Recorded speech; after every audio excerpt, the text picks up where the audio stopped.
बिस्मिल्लाहिर्रहमानिर्रहीम। कहा जाता है कि एक औरत थी जो हर रोज़ अपने घर वालों के लिए खाना बनाती थी और हर रोज़ किसी भूखे राहगीर के लिए एक अज़ाफ़ी थाली तैयार करती थी। इस अज़ाफ़ी थाली को खिड़की में रख दिया करती थी और हर रोज़ एक कबाड़ वाला फ़कीर वहाँ से गुज़रता और वो थाली ले जाता और घर वालों का शुक्रिया अदा करने की बजाय ये कहकर चला जाता कि जो बुराई तुम करते हो वो तुम्हारे पास रहेगी और तुम जो नेकी करते हो तुम्हारे पास वापस आएगी।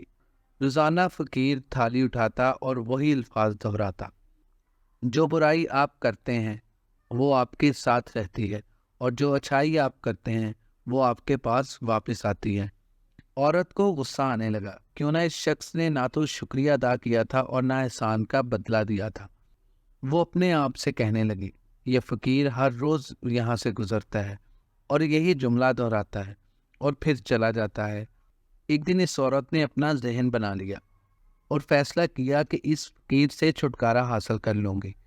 इसने इसकी खाने की थाली में जहर मिलाया जो कि इसने खिड़की में रख दी, लेकिन कांपते हाथों के साथ वापस उठा दी और सोचने लगी कि ये मैं क्या कर रही हूँ।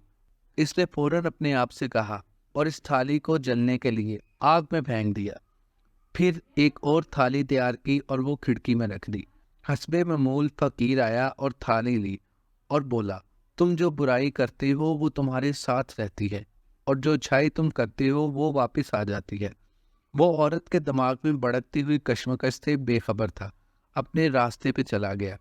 वो औरत हर रोज थाली तैयार करती और अपने बेटे के लिए दुआ करती, जो अपने मुस्तकबिल की तलाश में काफी अरसे से कहीं गुम था और कई सालों से इसकी कोई खबर नहीं थी, और वो इसकी सलामती की दुआ करती रहती थी कि वो इसके पास वापस आ जाए। इस दिन जब इसने जहर आलूदा थाली से निजात हासिल की तो शाम को घर का दरवाज़ा खटका। जब इसने दरवाज़ा खोला तो इसे हैरत हुई कि इसका बेटा दरवाजे पे खड़ा था। वो पीला और थका हुआ था, इसके कपड़े तकरीबन फट चुके थे और वो भूख से थका हुआ नजर आ रहा था। और जैसे ही इसने अपनी माँ को देखा, इसने कहा, ये एक मौजज़ा है कि मैं आपके पास वापस आ गया हूँ। यहाँ से चंद मील के फासले पे मैं बहुत थका हुआ था और इतना थका था कि बेहोशी की हालत में था, तकरीबन मर ही जाता कि इतने में एक फकीर का वहाँ से गुजर हुआ। इससे मैंने इल्तिजा की कि मुझे कुछ खाने को दे दो, तो वो आदमी बहुत मेहरबान था।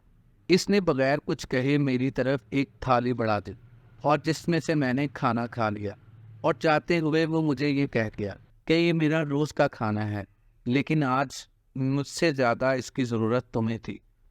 ये सुनते ही माँ का रंग पीला पड़ गया और इसके चेहरे पर दहशत नमदार हो गई, और इस दरवाजे से टीक लगा के वो जहर आलूदा थाली याद करने लगी जो इसने आज सुबह ही खिड़की में रखी थी।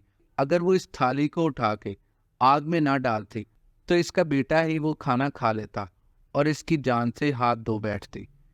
तब इसको फकीर के वो अल्फाज समझ में आए, जो बुराई आप करते हैं वो आपके साथ रहती है और जो अच्छाई आप करते हैं वो आपके पास वापस आती है। नेकी करो और इसे करना मत छोड़ो, ख्वाह इसके वक्त का अंदाज़ा हो या ना हो। क्यों ना एक दिन अल्लाह ताला इस नेकी का अजर ज़रूर देगा। अल्लाह ताला आपको और मुझे छुप के नेकी करने की तौफीक अता फरमाए। आमीन सुम आमीन।